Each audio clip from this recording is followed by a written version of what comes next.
तो हम लोग इस टाइम आ गए हैं आपका सिलीगुड़ी का ये सिटी सेंटर है। यहाँ पे एजुकेटेड क्राउड की उम्मीद है हमें, जैसा गूगल ने बताया। एक पार्क बताया था, वो पार्क तो ऐसा था क्या पूछिए मत, तो वहां जाने का कोई मतलब नहीं था। तो होपफुली यहाँ कुछ बाइट्स वगैरह मिलेंगे। हालांकि मेजरली वेस्ट बंगाल के जो मुद्दे हैं वो वही है कि या तो टीएमसी या बीजेपी, इसी के दो मेजर सपोर्टिंग फैक्शंस हैं। और स्विंग वोटर्स, फेंस सिटर्स जो हैं इस बार चुनाव में मुझे लगता है कम है। वो इस बार लोगों को क्लैरिटी है करना क्या है। बट वो क्लैरिटी एक्चुअली वो लोग वोट डाल के आएंगे कि नहीं, दिक्कत वो है। लोगों को बदलाव तो चाहिए, इतना समझ में आ रहा है ग्राउंड से, लेकिन डर तो रहे हैं लोग। मैं अभी किस्सा बताता हूँ आपको मस्त। जिसके साथ मैं यहाँ तक आ रहा था, जो ड्राइवर थे, तो उन्होंने मुझे काफी कुछ बताया यहाँ के बारे में। बेसिक बेसिक इश्यूज क्या है यहाँ पे। जैसे बीजेपी के जो कैंडिडेट हैं Shankar Ghosh, if I am not wrong, Siliguri के 2021 से वही जीते थे। तो उनके खिलाफ कोई ऐसी एंटी इंक्यूमेंसी नहीं है, अच्छे इंसान है, सबने बताया। और इस बार भी कंफर्टेबली वो सीट निकालेंगे। 54 में 42 सीट्स वो बता रहा था जो हमारे ड्राइवर थे कि भाई 42 सीट्स तक आना चाहिए। बाकी 12 में सबको पता ही है, वो डेमोग्राफी ऐसी चेंज है कि वहां पे कुछ होना नहीं है। बट पॉइंट ये है कि जब मैंने हमारी राइड स्टॉप हुई, मैंने उनसे कहा कि 5 मिनट की बाइट कर लेते हैं, आप जो बातें बता रहे थे प्लस कुछ और भी एडिशनल यहाँ के बारे में बता सकते हैं आप। तो साफ मना कर दिया उन्होंने। और उनका कहना यही था कि नहीं नहीं, टीएमसी वाला भी फिर हमको पकड़ेगा इस तरीके का। तो मैंने यही बोला कि अभी आप कह रहे थे कि यहाँ पे ऐसा नहीं है जैसा साउथ बंगाल में था, यहाँ पे डर का माहौल उतना नहीं है। लेकिन तो मुस्कुरा के कहते हैं कि भाई मेरे जो दोस्त वगैरह हैं वही तो टीएमसी में है, तो पता तो चल ही जाएगा और फिर वही है, अच्छा नहीं लगेगा। तो ये सबसे बड़ी दिक्कत है यहाँ के लोगों की, कि जैसा मैंने पहले भी बताया था, बिगेस्ट एडवांटेज ही यही है टीएमसी का कि उसने आम जनता को ही अपना कैडर बना लिया है। और इन द सेंस कि जो आपका वर्कर्स के बारे में मैंने आपको बताया था, जिनको हायर कर करके पोजीशन दे दे के रखा हुआ है, वो बेसिकली हैं पार्टी के ही लोग। अलग अलग जगह वॉलंटियर, सिविक वॉलंटियर्स जो हैं। तो वो सब कॉन्सेप्ट जिसकी वजह से घर घर में पेनिट्रेटेड है वो लोग, मोहल्ले मोहल्ले में, वो वही मुझे एक थोड़ा सा फैक्टर लग रहा है जिसकी वजह से टीएमसी को एक एज है। अब वो एज नलीफाई हो जाए तो बहुत अच्छी बात है, और हो भी सकता है। वेव वोटिंग अगर हो गई भाजपा के फेवर में, लोग बिना डरे कर देंगे, तब तो फिर भाजपा कोई नहीं रोक पाएगा। लेकिन अगर वो नहीं हुआ, लोगों ने लास्ट में जाके जो तमाम स्कीम्स यहाँ चल रही हैं उनको देख के या कुछ भी सोच के कि अपने मोहल्ले में ये ना हो या इनसे झगड़ा ना हो या जो भी है, और नहीं डाला, तब तो फिर नो चांस। सो चलिए, लेट्स सी कि हाउ इट गोस। बाकी इसी वीडियो को मैं लॉन्ग फॉर्म बना लेता हूँ। बाकी वेस्ट बंगाल का जो चुनाव है, अब अगर आप देखें तो एकदम अपने जोरों शोरों पर आ चुका है। और नॉर्थ वेस्ट बंगाल की अगर हम बात करें स्पेसिफिकली, तो यहाँ पे अराउंड 2 करोड़ की आबादी है और 30% मुस्लिम पॉपुलेशन है। लेकिन वो स्कैटर्ड है। आपका जो मालदा, उत्तर दिनाजपुर, इस तरीके के जो डिस्ट्रिक्ट्स हैं, 8 डिस्ट्रिक्ट्स टोटल हैं, 54 सीट्स हैं, 2 करोड़ की मोटा मोटा आबादी है। और 30% माइनॉरिटीज हैं, माइनॉरिटी एज इन मुस्लिम्स, मोटा मोटा। सिलीगुड़ी तो आपको पता ही है, सिलीगुड़ी कॉरिडोर को हमारा एक चिकन स्नैक कॉरिडोर और तमाम नामों से लोग बुलाते हैं, जो हमारे देश के दुश्मन है। और सिलीगुड़ी दार्जिलिंग डिस्ट्रिक्ट के अंडर में आता है। दार्जिलिंग डिस्ट्रिक्ट के अंडर में 5 सीटें आती हैं। तो और इसमें से ज़्यादातर सीट्स बीजेपी को ही मिलेंगी। दार्जिलिंग के साइड ही गोरखालैंड की जो डिमांड है, उधर के ही हिल एरियाज में वो डिमांड है, जिसको ना भाजपा खुल के सपोर्ट करती है, मतलब ना टीएमसी, कोई भी इस डिमांड को सपोर्ट नहीं करता। क्योंकि ऐसा ही इंडिया में कई और भी जगह है जहाँ पे ऐसी डिमांड्स उठती हैं हमेशा कि बाउंड्रीज को रिडिफाइन करो, रिड्रॉ करो। हमने लेटेस्ट देखा भी था तेलंगाना जैसे जब अलग होता है आंध्रा से। तो उस सिनेरियो में उस पार्टी का भी, जो गोरखा पार्टी है वहाँ की, जिसको जो टीएमसी के साथ कोलिशन में, टीएमसी 291 सीट्स पे लड़ रही, 3 सीट नहीं लड़ रही है।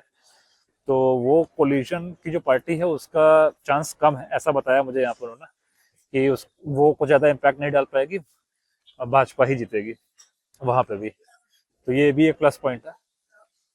बाकी वेस्ट बंगाल में साउथ और नॉर्थ में अगर मैं बोलूँ तो सिलीगुड़ी थर्ड लार्जेस्ट सिटी है यहाँ का। और जो हालत है, मतलब जैसा इंफ्रास्ट्रक्चर है रोड वाइज, ये तमाम चीज़ों का, मतलब पैथेटिक।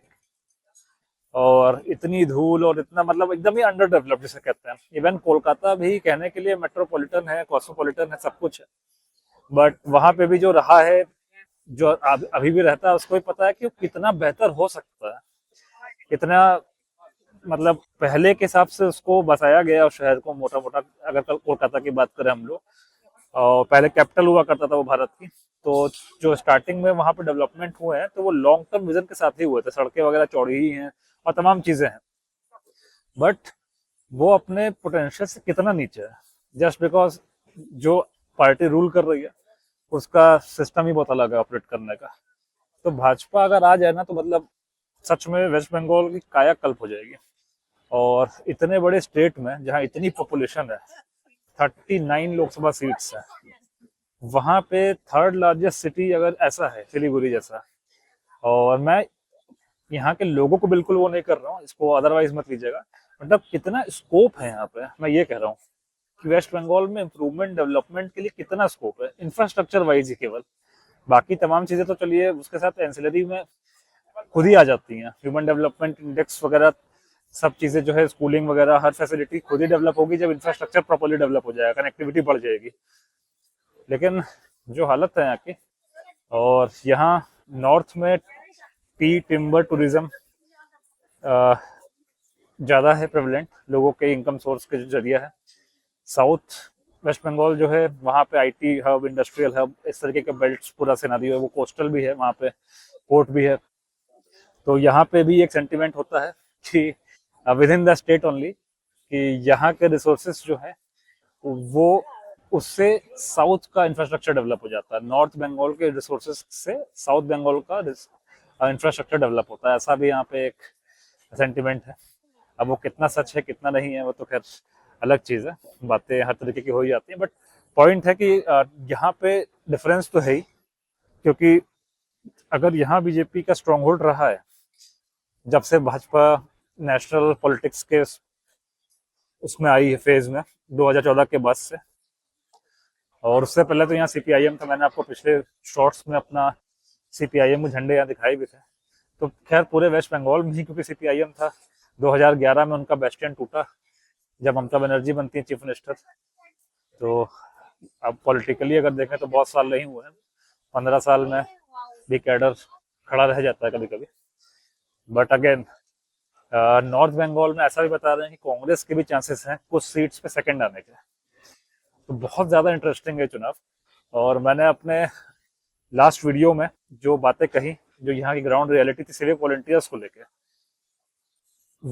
उसको लेके मैंने एक दो लोगों के कमेंट देखे कि 4 तारीख को आएगा रिजल्ट, देख लेना ये वो। भाई मुझसे ज़्यादा कौन वो होगा खुश कि अगर यहाँ पे प्रॉपरली डेवलपमेंट हो, भाजपा या जो भी चीज़ें हैं, यहाँ के लोगों की भी लाइफ इंप्रूव हो, यहाँ बॉर्डर सिक्योरिटी मिले, नेशनल सिक्योरिटी से डायरेक्टली एफिलिएटेड है, लिंक्ड है ये पूरा चुनाव। आपका बॉर्डर सिक्योरिटी बहुत इंपॉर्टेंट है। और बट जो रियलिटी है, अगर मैं इतना दूर आ रहा हूँ, तमाम जगह ठोकरे खा रहे हैं लिटरली, कहाँ पहुंच जा रहे हैं बाइट लेने, इंटरव्यू लेने, गूगल को सजेस्ट कर दे रहा है, चले कहीं जा रहे हैं, कुछ ना कुछ हो रहा है, तो लक बाय चांस हो जाता है ये।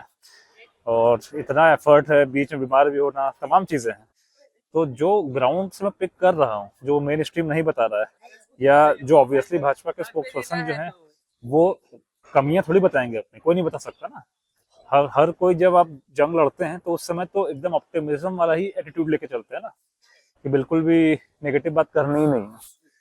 तो उनसे उम्मीद नहीं कर सकते आप। हमारे जैसे जो आए हैं यहाँ ग्राउंड पे और इंडिपेंडेंट वॉइस हैं, तो हम लोग बोल सकते हैं सब बातें, और भी कई लोग हैं जो बोल रहे हैं। तो वैसी बातों को लेकर इतना सेंटी होने का कोई वो नहीं है कि हम नहीं चाहते जैसे कि यहाँ भाजपा जीते। हम तो चाहते ही हैं भाई कि यहाँ की चीजें इंप्रूव हो। 35 साल से यहाँ कम्युनिज्म वाले रहे, फिर आपका अभी टीएमसी चल रहा है, और इतना स्कोप है यहाँ डेवलपमेंट का, और क्या करके रखा हुआ है लिटरली। सिलीगुड़ी मोस्टली एक ट्रांजिट पॉइंट की तरह एक्ट करता है।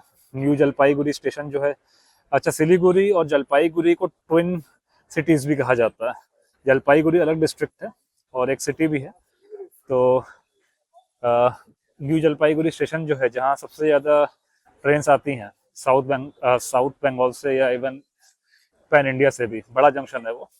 तो उसी का ट्विन सिटी सिलीगुड़ी को कहा जाता है। और यहाँ से आपका सिक्किम, गैंगटॉक वगैरह जाना इजी है, कन्वीनियंट है। बट अगेन, जो ट्रैवलर्स वर्ल्ड वाइड से आते हैं, ये गेटवे ऑफ नॉर्थ ईस्ट है सिलीगुड़ी।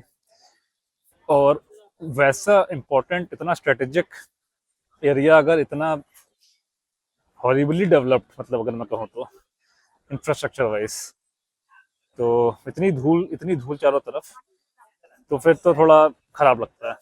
इस सिटी को और ज़्यादा प्रोमिनेंस मिलनी चाहिए, और ज़्यादा डेवलपमेंट ग्रोथ मिलनी चाहिए ओवरऑल वेस्ट बंगाल को। और ऑब्वियसली यहाँ के एमएलए भले ही भाजपा के, लेकिन एक अकेला एमएलए कुछ नहीं कर सकता अगर उसकी पार्टी पावर में ना हो तो।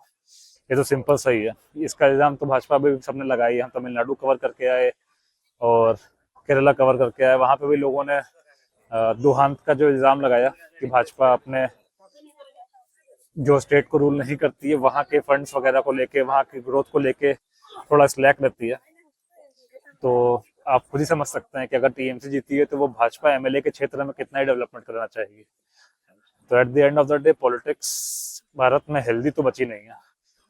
कुछ ही पॉकेट्स होंगे जहाँ शायद हेल्दी हो, लेकिन मुझे भी लगता है वो पॉकेट्स ही होंगे। तो जो हालत हो गई है, वैसा ही सोच समझ के वोटिंग हो तो ही ठीक रहेगा।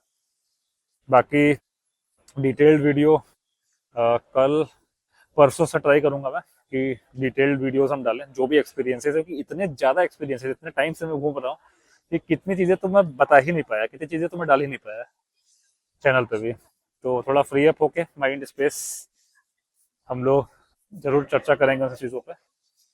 और अगेन कह रहा हूँ मैं, बेस्ट चांस बीजेपी का यही है जीतने का। लेकिन कुछ मुद्दे जो मुझे लगता है कि अपने बेस्ट चांस के लिए, लास्ट चांस के लिए कोई भी व्यक्ति या कोई भी पार्टी ऑर्गेनाइजेशन नहीं छोड़ती, हर चीज सॉल्व कर देती। तो कुछ ऐसी चीजें हैं जो सॉल्व नहीं हुई हैं।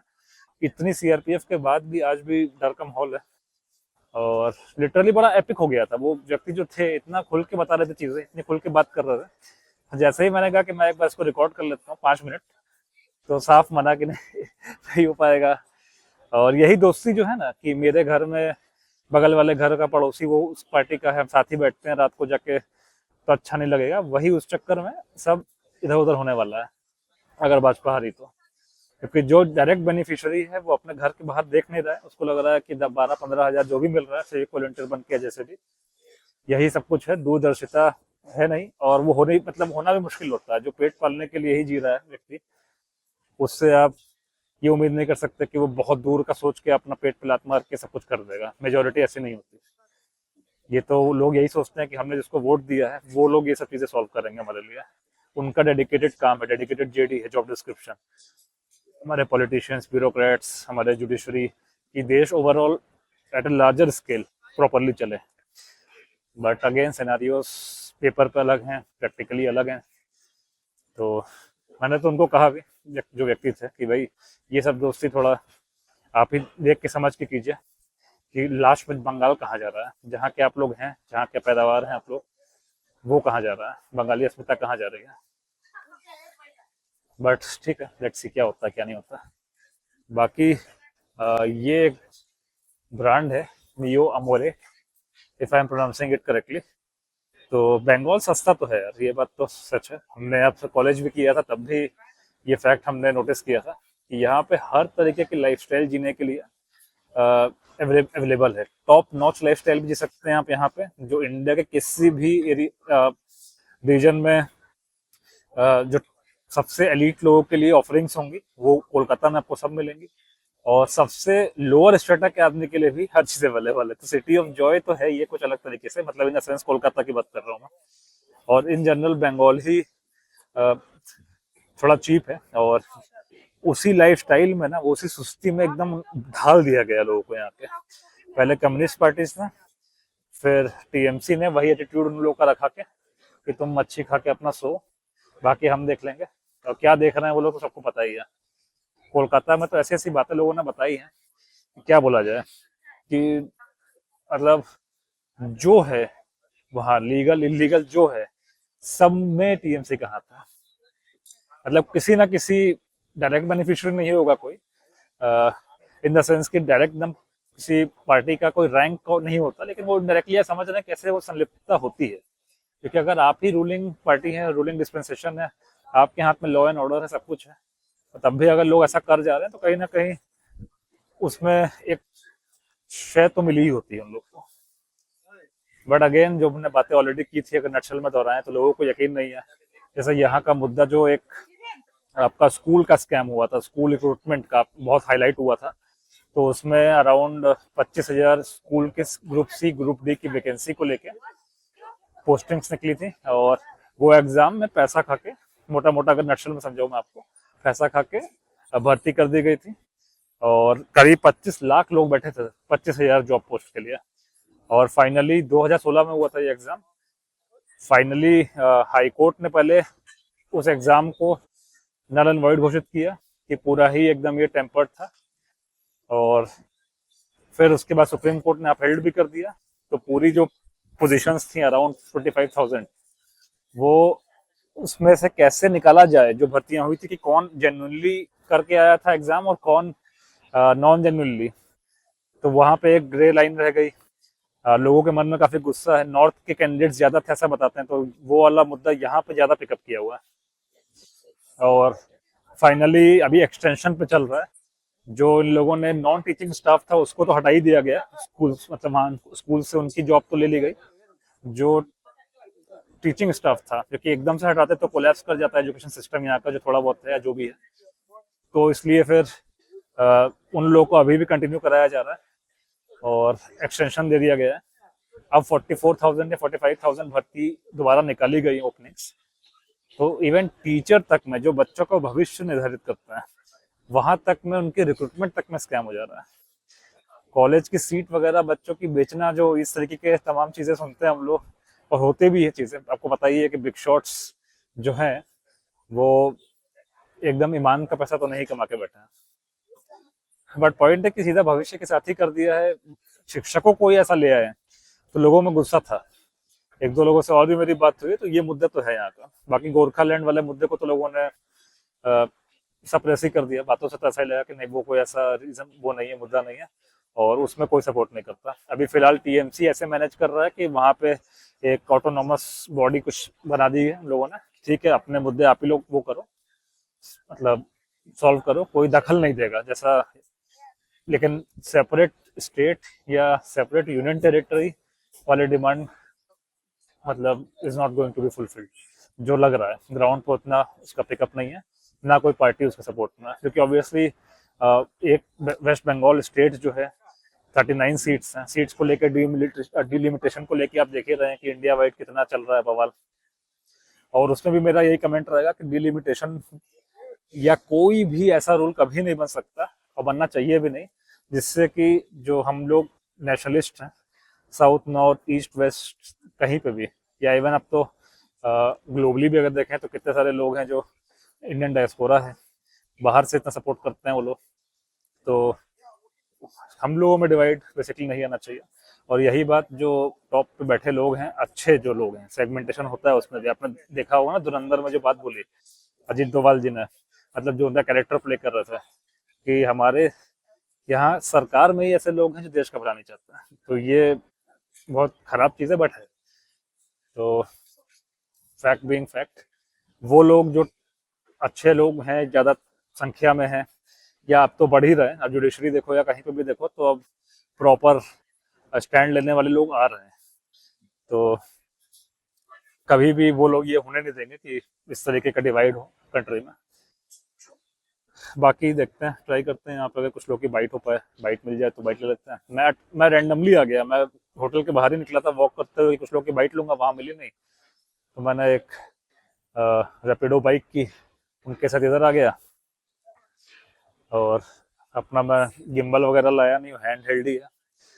गिम्बल से एक एडवांटेज हो जाता है कि आपका लुक थोड़ा और प्रोफेशनल आ जाता है, कि हाँ आप कुछ कवर करने आए होंगे, तो लोग बाइट देना थोड़ा इजी, थोड़ा सा फ्री महसूस करते हैं। ये मैं आपको हैक बता दूं, तो अभी देखते हैं हैंड हेल्ड में कोई आता हो तो। क्योंकि एक तो हैंड हेल्ड में आपको बहुत क्लोज भी जाना पड़ता है उनके करने के लिए, तो उसमें भी कई लोग कंफर्टेबल नहीं होते।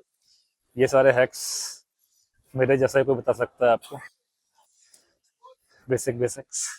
ठीक है, चलो ट्राई करते हैं।